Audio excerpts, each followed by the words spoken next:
Most devs hide their ugly prototypes. I've seen how hard it will be to do the opposite.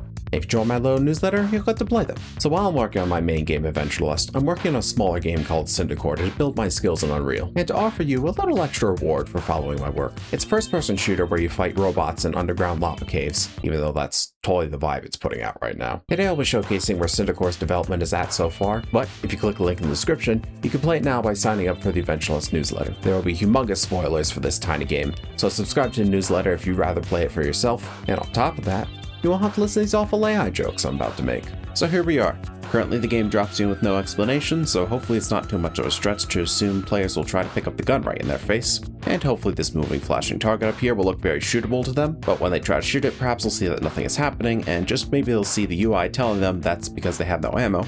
At this point I have a slight suspicion that they might explore around and see if they can interact with this giant glowy thing, which will refill their health and ammo. Now some things that are less obvious. You can hold right click to zoom in and take some more precise shots. You can hold shift to run, which uses up your stamina. It slowly recharges when you stop, maybe a bit too slowly, but I'll experiment with that. And you can pause by hitting the escape key, so you can restart or say fuck this game. Now I probably need to add better player feedback for all this. Maybe some empty gun clicking sounds, some visual effects for the restore point, a control screen to explain the less obvious controls. But I'll work on all this, so I'd love to hear your thoughts on what other feedback and quality of life features you feel are missing. So just gotta shoot that target to get into the next room. Well, if I can aim, that is. Alright, clankers, data mine this. Each of these guys takes 3 shots to kill, and sometimes they drop these ammo crates you walk over to grab. I'll probably change the model for these to make them more clear that's what they are. Probably also for the enemies too. Help make the game look less lazily made and all that niceness, you know? Even though they look like they're carrying invisible guns, they can only hit you when they get close. Now, I haven't had any sound effects for the hits yet, so excuse me while I improvise. Oh, ouch. They invade my privacy. Using Unreal's pawn sensing system, I've set up the enemies to investigate noise created by the player when sprinting or shooting near them, as well as immediately chasing the player if they're hit while patrolling. In this room, they don't stop spawning until you destroy all 3 of the targets. I hope it'll be a fun little challenge to have to deal with under pressure.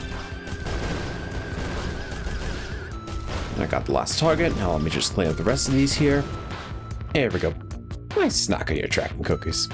This section up here is another restore point before the next fight, so this should be a good time for me to beg you to like the video, subscribe and ring the bell so you can keep up with the coming devlogs. Heck, even drop a comment letting me know your thoughts before you go find something better to watch. Some more toasters to roast up here, and oh, they're blocking my VPN. So these guys have impenetrable shields that hopefully the shape of the room should indicate to you that you need to bounce your shots off the walls to hit around them. This time it takes killing them both to open the door. And currently your reward for your hard-earned victory is eternal skydiving into oblivion. And holy crap, you actually watched all that to the end. In this day and age, that takes an exceptional amount of patience, so I'd like to reward you for it with some mediocre gifts. If you join the newsletter down there, not only will you get access to Cinder Core, you'll also be able to playtest early builds of my little pipe dream project, Adventurelust. It's a co-op, first-person fantasy hack and slash that I started in Unity. I'm working on moving development over to Unreal, so I hope to have early builds of it available soon. And there will also be some future rewards to newsletter subscribers. I don't even know what they are yet. That's how good they're gonna be. So click the link in the description, join the newsletter, and I'm all out of crap to say. Thanks for putting up with my junk.